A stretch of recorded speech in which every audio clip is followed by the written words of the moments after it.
Hello, welcome to another edition of A Glimpse Through the Veil. I'm Gabrielle and I am your host. Tonight I would like to welcome Jean Cline. Jean is one of the three authors of the book Twin Souls Merging. She's actually the person the book is written about. Their website is www.twinsoulsmerging.com. That's www.twinsoulsmerging.com. How are you doing tonight, Jean? Very good. Thank you for having me. Well, you're most welcome. I've already had on the other two authors before, and tonight I have you on. Now, I'll let you start with your story, because it's a very unique story. So tell us a little bit about yourself. Well, do you want the past history, how it began? Is that where you'd like to begin? You can just start when you were younger and just lead up till today. Okay, well, in 1958, the summer, my father and brother and I were on vacation for the first time in many years. We went to visit my great-aunt and uncle in Colorado. We were going to stay up in the mountains. About halfway to our destination, overnight, I had, I guess, what we would say now is a visitation or a dream.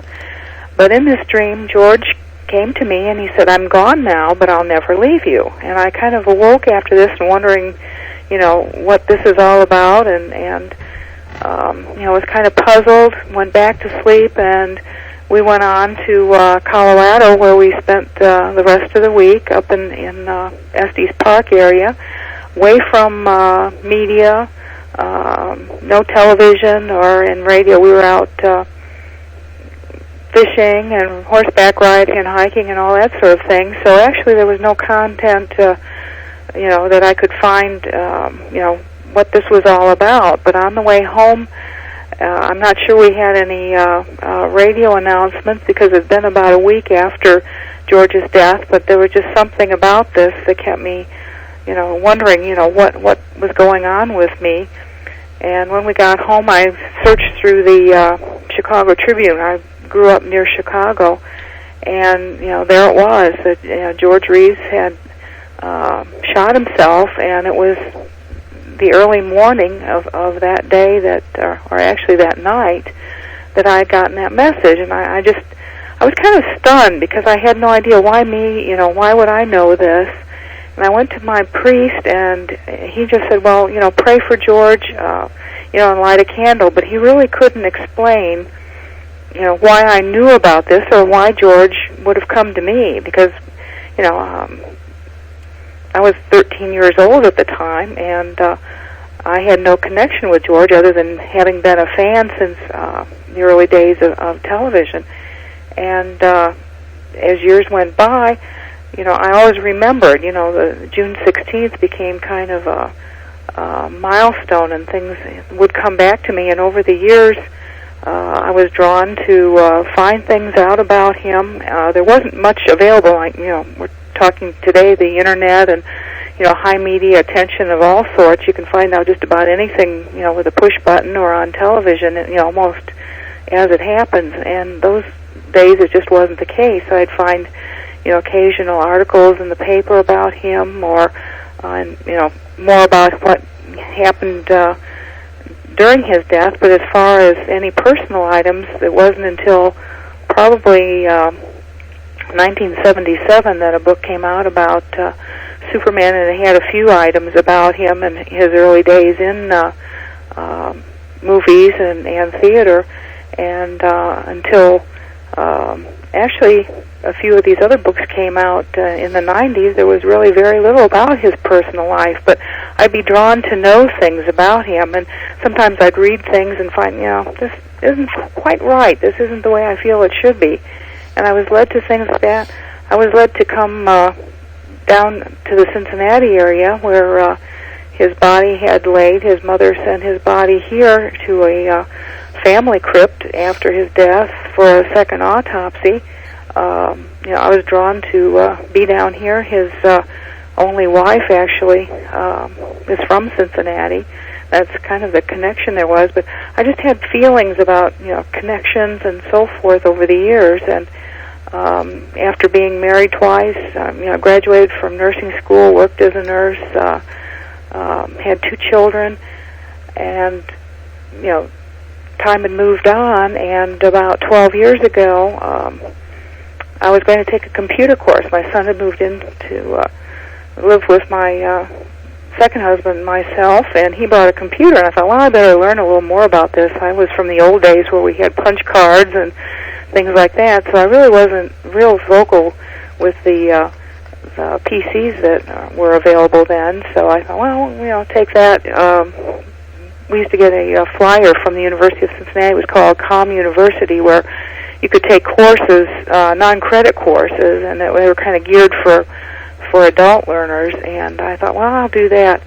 My son, I talked it over with my son, and he said, well, why don't you do something for fun for a change? And he'd known that I was kind of interested in the paranormal things that happened. And as nurses, we were kind of interested in the spirit life, because of course we deal with people in their last days in the body, and we try to comfort people. And I'd had a lot of people in my family die over the years, and you just kind of get tuned to that. And again, June 16th came around every year, and I was really aware of George's death time and the feelings that came over me. So I took, the course with Gary Duncan, and as you kind of say, the rest was kind of history. He brought these things forward in my conscious, and I was kind of aware of things going on. And finally, after about 3 courses with him, I thought, things have been happening to me all my life. I want to find out what's going on. Is it, something psychological?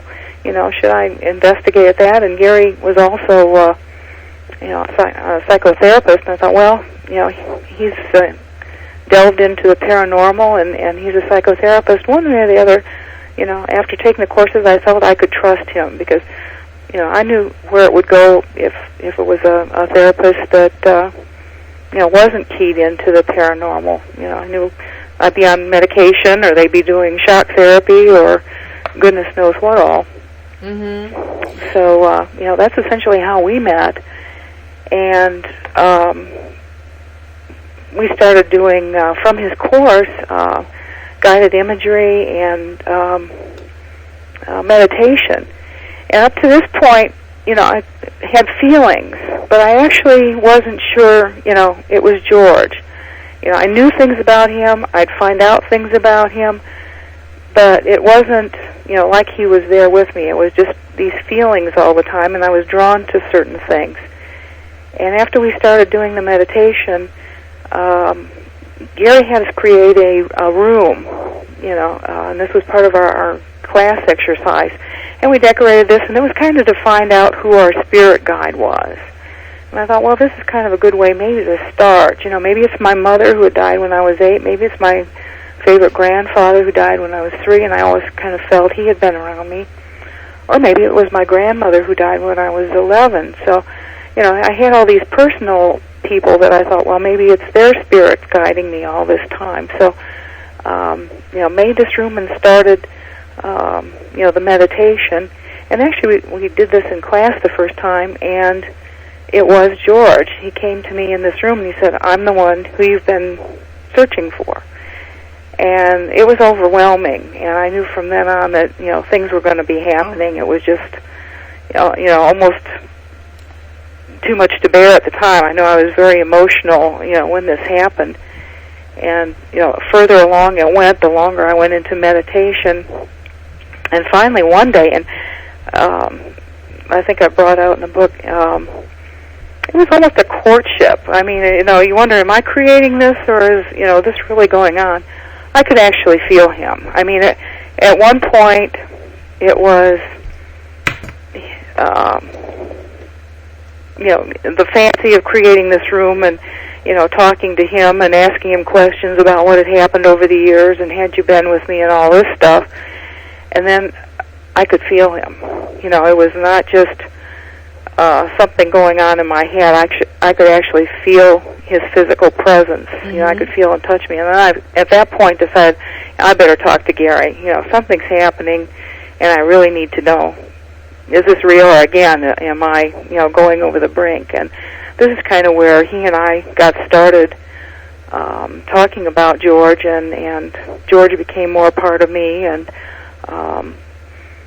he started doing, hypnotherapy and regression therapy, and we found out, past lives that George and I had together, and lives that we had with Gary and Daryl, and it's been quite a journey.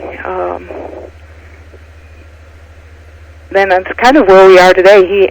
George told us early on that there was going to be a book. Now, I've never aspired to be a writer. I'm a medical person. I write charts, but books was never anything I thought I had in me. And I was a little skeptical, and when he brought this up to Gary one day, I think Gary was very skeptical. Of course, he was skeptical about just about everything. He was the negative, trying to, prove everything, the scientific mentality. And he'd always wanted to be a writer, though. On the other hand, he'd done a lot of professional writing as a psychotherapist. I'd co-authored with things I'd done in the past, but I'd never, as far as a book or anything of that nature, never considered doing that myself. But he said, yes, there's going to be a book. So after June 16th, I think it was 96, it was the first June that happened when Gary and I had started talking to each other. George had us come, and he did a recreation of the night that he died. And it was that day that I got the computer and started, taking from my journals. I started writing everything down, of course, that was happening between Gary and I, and what thoughts I had about George, and what he was telling me. And I said, well, I've got to start here. I think this is what he wants. So essentially that's where our book started. And Gary started kind of writing some stuff, I think, initially to appease me, and then he finally decided, well, yeah, I think there is a book here. People need to know that,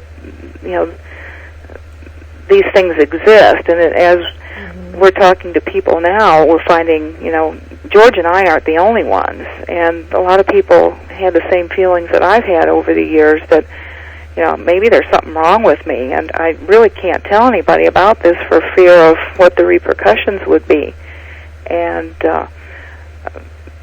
they seem relieved to have an outlet. This happened to me too, and we kind of compare stories, and it's a big relief to a lot of people that this is happening. There's a spiritual happening with this, that it's not just George and I alone. Mm-hmm. Now, if I have met you, and I have met Gary, and I've met Daryl, and if I remember right, Gary is a licensed clinical counselor. He was, yes. Yeah, he's now a minister. Mm-hmm. And he put you through a whole battery of psychological tests because he thought you were a little nutty at first. Oh, right. And what was interesting, what were they, the MMPI, and I believe it's called the NIPIR or something, right, that your profiles, you and George's, were very different than each other's. That's correct, and I think that startled him just about as much as when we went to Metropolis and I identified all sorts of items. When we did the test, I think that was the final, and it was kind of the benchmark. I think he felt as a medical professional that he needed to have this because people would come to him and say, well, did you check this out? Maybe she is kind of a multiple personality or schizophrenic or something of that nature. And if you don't do the scientific things of that sort that can be done, then there'd be kind of a loophole there that people would say, well, you didn't really follow all the protocols for that sort of thing. And he suggested it, and I thought, well, why not? And the only thing that we were kind of concerned about was the cost and everything. And we're lucky that in the building that Gary had his office, there was a psychologist by the name of George Lester, and he said, well,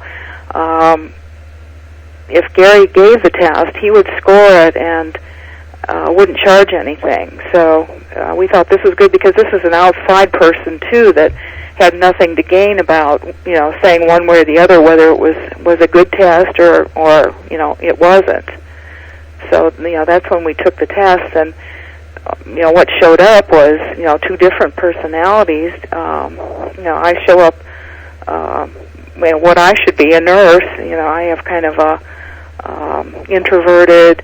I'm kind of careful. I like things very structured, and George is pretty much on the other side. He's flamboyant. He's a party guy. He was a risk taker, and it was just totally opposite in that respect of what I am. And the way the tests are structured, there was no way I could selectively pick these things out each time I took the test. So from that, they concluded that there are two souls living in this shell, at least part of the time anyway. So that's why your book is called Twin Souls Merging, is you believe that the former actor, the former Superman, that you believe that George Reeves is your twin soul.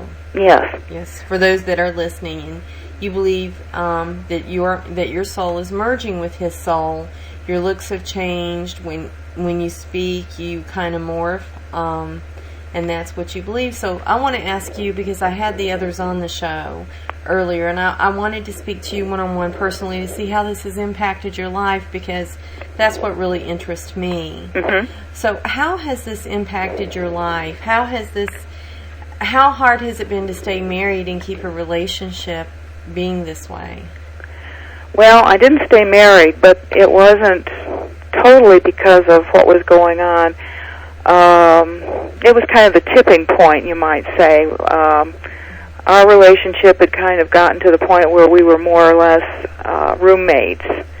And my second husband was involved with a rather fundamental church that believed, when you're dead, and then, if you're resurrected somewhere down the line. But actually, the soul apparently is in a state of, it's in the ground with your body apparently, and waits until the resurrection that's promised to live again. And I think this kind of thing, he knew about George, I think. He knew of my interest of George, but not the total ramification. And as we worked on this, I told him about the book, and there were things he just didn't want to deal with. I mean, I try and bring it up, and I was a little hesitant too, because again, knowing what his mindset was, I had belonged to this church also for about 10 years, so I knew the philosophy, and I had started pulling back from it about 5 years before Gary and Daryl and I actually met. So this was something that had been in the works all along, and it was kind of like I said, the tipping point when we started working. And actually, Gary, we'd gone to Metropolis a couple times to verify what George was telling me, and this was another thing that kind of rocked Gary, because I could identify stuff that I had no way of knowing. I mean, there was items that just weren't, they weren't published. They were items that the curator had, and there was just no publication about what these things were and how they, pictures that he had. And I'm still very good at pictures. I think that's still my biggest thing. People ask me certain questions, and sometimes I can't always get an answer. And a lot of this is my own blocking, I believe, and I used to feel that very solidly in the past. But if I can see pictures, I can tell you what's going on, who the pictures are, and all kinds of things start coming into view. He's kind of going on about how things were at whenever this picture was taken. So, do you believe that George Reeves is your spirit guide or your twin soul? Do you believe? I think we're part. Well, he said we're part of each other, and this is what he's always told Gary, that we're part of each other. And he went through a lot of things. The life we had this time didn't turn out the way we had chosen, and this is what, you choose things that that you want to experience. The soul does. And we've been husband and wife and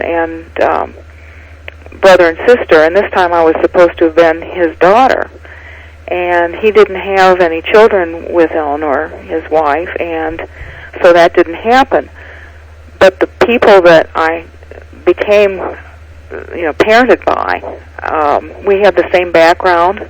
My father looks like, and I didn't know this really until I really started looking and George gave me the pictures. My father looked like George at the time of George's death. I mean, the resemblance is striking. I'm Danish. He was German. My mother looked like Eleanor Reeves Rose. The things we did paralleled in our lives, and there were just so many things that, it couldn't be coincidental. I'm even about the same size structure as George, and things I experienced might have been the same, but when he died, he came looking for me because the spirit memory came back, and this is why he came to me at the time. And it's one of the things I found out, and that's the why, that when I leave this body, that we will be reunited, and we'll decide, did we fulfill what we wanted to experience in this existence, or will we come back into this reality or go on to some other reality at that time. But it's really quite amazing, and he'd bring these things up to me, and as time goes on, even more things pop up that aren't even listed in the book, that things that parts of our things we've experienced, things we like, family situations. His family was from the Middle West. His mother and actually his father was he's from Illinois too. They went to Iowa, where George was born, but they were Illinois residents, such as I was. The heritage seemed to have been very similar. Our upbringing, I was brought up by a father who was very possessive, very strong-willed, and George's mother definitely was that. That is one thing that's very well documented, that his mother just, had much control over him. I mean, he, ran his life almost entirely, and the women he chose were the same way. Mm-hmm. So, do you feel like he's with you all the time now? He just visits you sometimes? What is the stance there? I think he's pretty much with me. I can feel him most of the time. Mm-hmm. Not that, this is my life, and, when I'm, doing my job and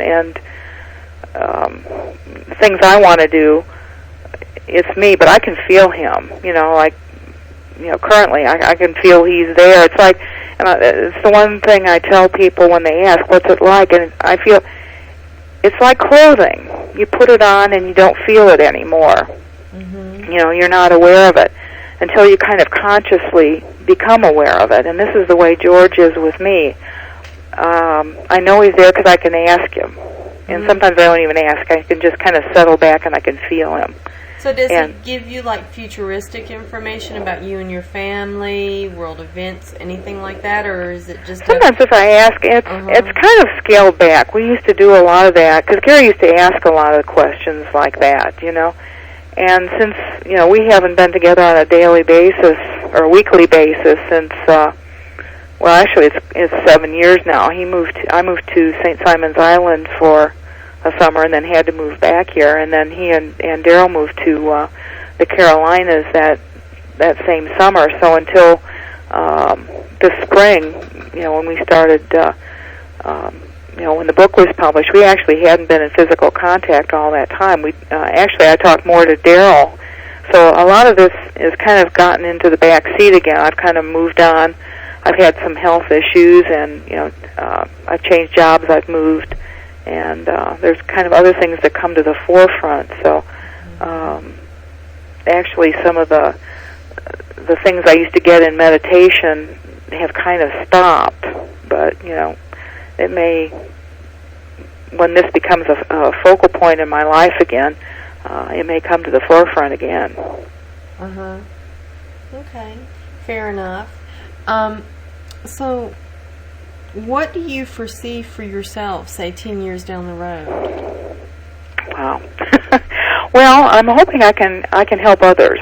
This is what I've done all my life. I've been in the the helping profession of nursing. And I'm just thinking, if there's something that I can help others with in their spirituality, I think this is what I'd like to do. Whether through the book, getting to meet people, getting to talk to people, helping them feel better about their spirituality. And I think others that I've talked to feel that there's a kind of a renaissance, maybe in spirituality, that things are kind of turning that way again. That people need to know that we're connected. Nothing is going to go right in this reality unless we realize we are connected, and what affects me affects you, and vice versa. Mm-hmm. And what are the spiritual messages you think you've learned from this experience with him? Well, I think that's pretty much the biggest one. I think the things that George has brought out are there was nothing new about it. That we're all part of each other, and this has been the problem, that everybody is connected, and you can just see the results of not.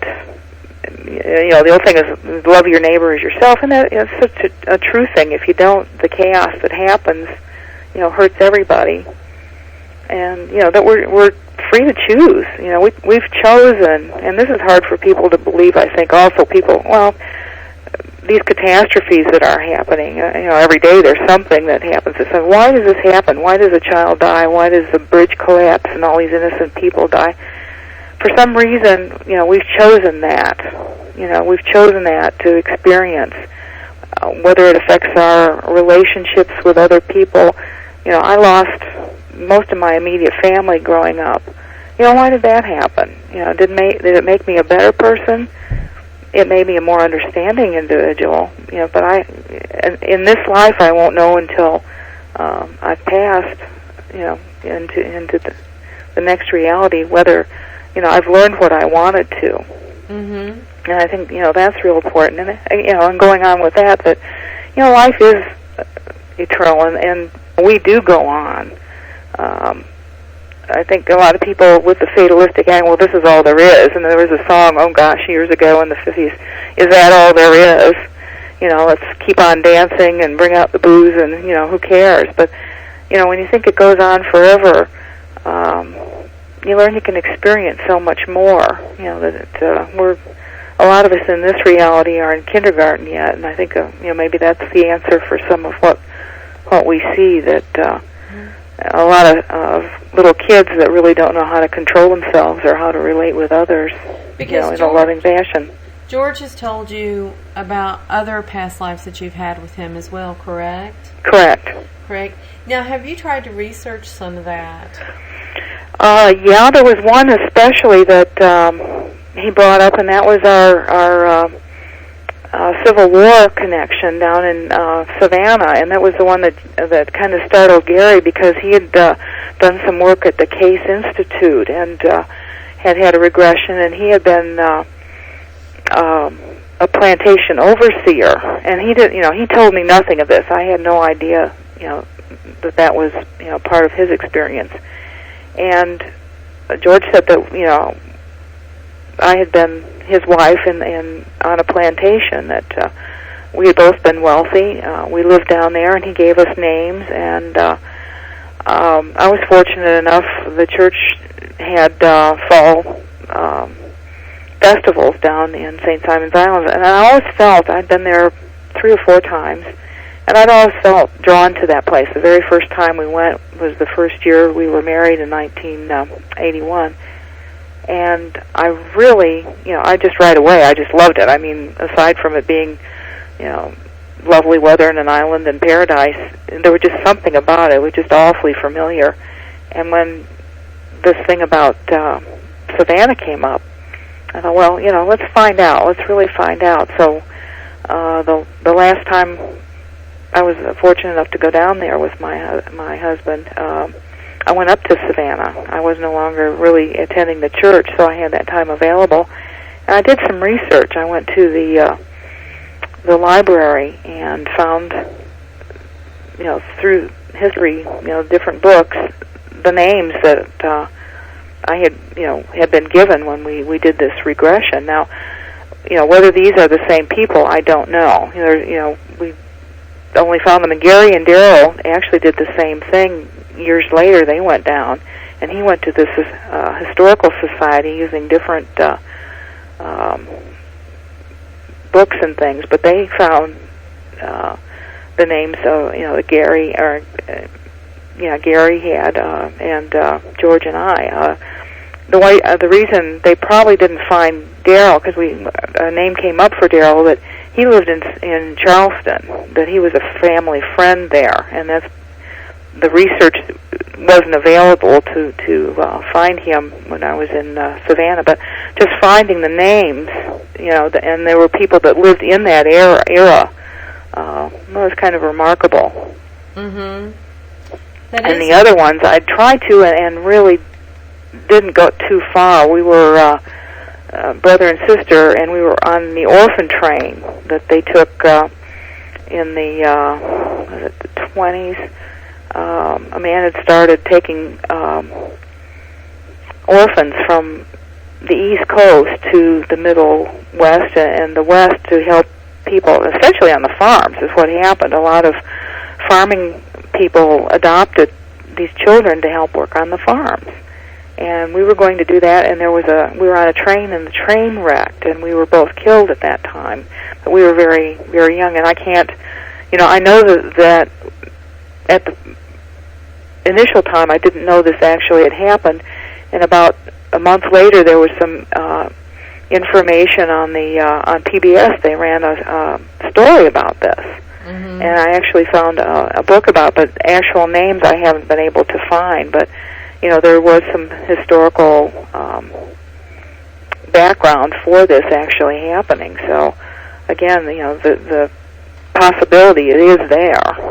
Have you thought about trying a line of questioning with George about afterlife? Aren't you curious about how long it was in between your incarnations, what you do while you're waiting for incarnations?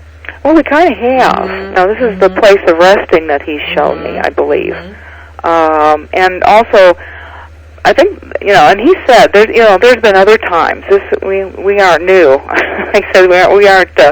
He always calls it the new souls.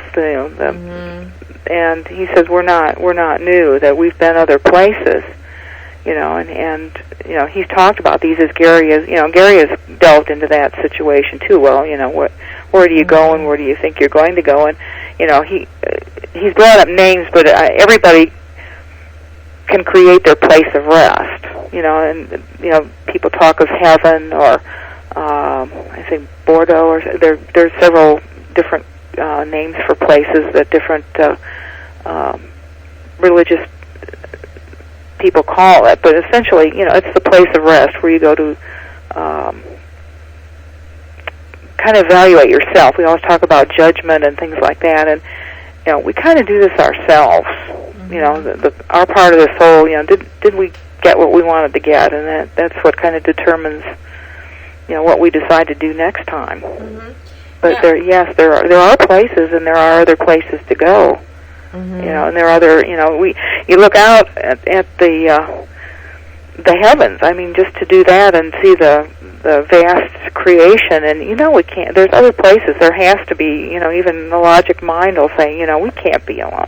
There's other places that, once this spirit dies, it can reincarnate into, lots of different choices. Now, since he's with you all the time, he was a very different individual than you. Correct. Because he drank, he smoked, did he not? And he lived life pretty wild. Have you had any of those carnal cravings that he had? Well, I've never smoked. My dad did, and I was really turned off to it in an early age. Moderate drinking. I had an experience where I choked one time, and that kind of put me off. It's a really frightening thing when you can't take a breath. And I had been eating when I drank, and did something terribly wrong. And I was very lucky that I didn't choke it, and die at the time. So I kind of laid back with that. And it's like the testing said. I'm what Gary called, I'm goody two shoes. I've always had this kind of straight and narrow thing. The part of the MMPI said that I should have. Well, a nurse is good, but I could have been a minister also. I just have this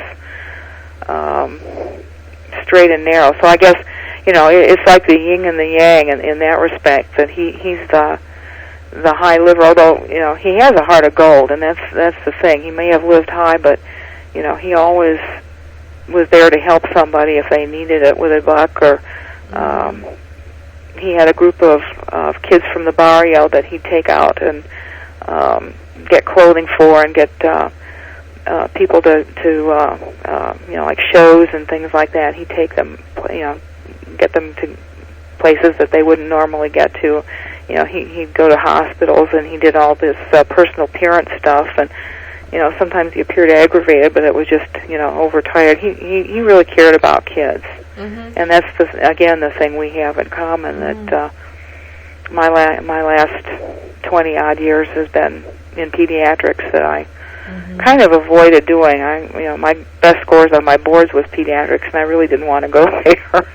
But it's where I've ended up, and where I'm very comfortable, and feel that we're both doing work there. And if something happens good with this book, that's where we'll put back, for people. Now, how has his family treated you? Have you contacted any of his family? No, we've never. I'm not even sure there's anybody still living. His family, again, was a lot like mine. There were very few births, and with various diseases and wars and things like that. If there's anybody left, and we haven't heard of anybody, or even over the years that, and on the internet now, there's just really nobody said anything about, and it would be like a distant cousin. He had no siblings. And what about your family, your children and whatnot? How have they treated you about all this? Well, my son, he was the instigator. I said, it's your fault anyway. But he's been very positive. He understands, and he's very spiritual himself. He's, I always say a chip off the old block, because he was born in the same month as George. And for a while, I almost thought maybe he was George, because his personality is very much like George's. He's a very old soul. He's very giving, and a very good man. I didn't live with my children most of the time. They stayed with my ex-husband, so I didn't bond as well with my daughter. She's not a very spiritual person, but she's a very good and loving mother, and I think some of this kind of surprises her. I told her, I haven't elaborated a whole lot on the recent things, but when the book started, she was aware of what it was. She's a more here and now, I guess you'd say. She takes more after a father, maybe? I think very much. Well, and she lived with her father most of the time, and she stays there. She's still, in Maryland and with her family, and we started emailing. Things are just, she's really busy in her career, and with two growing children and the total package, she hasn't got much time either. But she's always been supportive, and we've always been very positive together. There isn't any conflict or anything of that nature. It's just that we're different people, and someday she'll see the light somewhere along the line, even if she thinks her mom's a little crazy.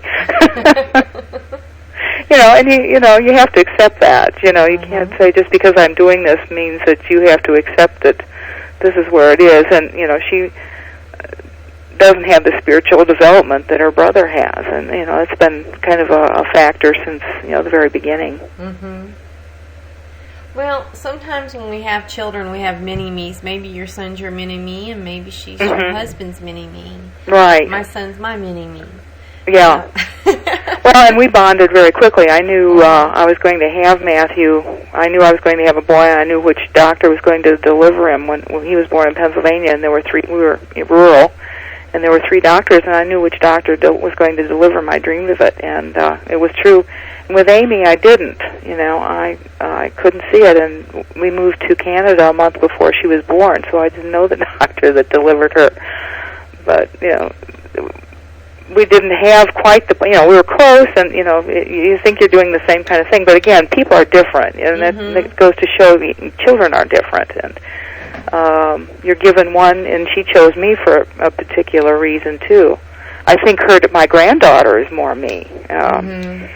She's a reader. She's very studious, very serious, and she looks like my mother with my black eyes. But we've connected, so you just don't. Again, she chose me for some reason, and I think it's been a positive thing, though. It's not been a negative. They say we choose our parents, but I swear I must have been drunk that night. That's all I can figure. I said first train out or something. I jumped on the bus or something, because I tell my mom all the time, I know I was stolen by stolen from gypsies. Where did you pick me up? That's right. I don't know, and I keep wondering, because my mother died early and she was adopted, and I've tried to find who she originally, and I didn't find out she was adopted till I was about 13. We had to do autobiographies at school, and in fact, something happened this week. I was looking in a chest that I'd gotten when my dad died, and I've actually found their marriage license. I didn't realize I had that, and it gives a wrong place of where she was born. Her death certificate does too, and I've tried writing several counties around where I was born in Illinois, where my grandparents lived, and can't find anything. So it's kind of like, who are you? Who am I? Why you had me and then gone and left. But I do think she's part of my spiritual backing. I have seen her. She was, in this room also with George. So I think others have said they see, lights around me, and I think she's also helped guide me where I needed to be. All right. Well, I've really enjoyed talking with you. You've been a delight. Their website is www.twinsoulsmerging.com. That's www.twinsoulsmerging.com. The book is Twin Souls Merging, A True Story. It is based on Jean, who believes that her soul is merging with actor George Reeves. It's a very interesting read. I have read it. I have met him, and it's an interesting thing to ponder. It really is. And we will be down in your area for the festival, the 18th. What festival is that? That Mind, Body, Spirit. I believe it's at the convention. Is it? I thought that was already passed. So is it this August? This is it's in a week from Saturday and Sunday. August the 18th. It's in Raleigh. I'll look it up, because I was thinking I had missed that, because I wanted to get with you and maybe have lunch or something. Yeah, because I was going to ask you if you were going to make it over there. Yeah, I'm going to try. Good. So, I'd be glad to see you. My back is still giving me some fits, but I'm going to try. It's my sciatic nerve. So it was like, oh my God, that's what I need you to do. I need you to ask George when my back will be better. There's something you're doing that you shouldn't be doing. sitting at my computer. That's it. Yeah. Well, if you got the wrong, and it does press on that nerve.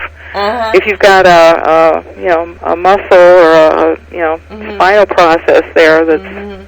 Well, my husband went and bought me a leather lumbar chair, a computer chair, and it's really helped. And I'm sitting on a heating pad too, and I'm trying to, take rest periods, but there's just so much that I need to be doing that I can't do right now. It's really frustrating, and I drove a couple hours to Myrtle Beach for a birthday party. Shouldn't have done that. That was a bad choice. Anything where you have to stay in that same position for so long. Yeah, so I'm just trying to do that, but Raleigh is about an hour and a half away, so hopefully I'll be able to make that one and switch out to have you tried those lumbar cushions in your car?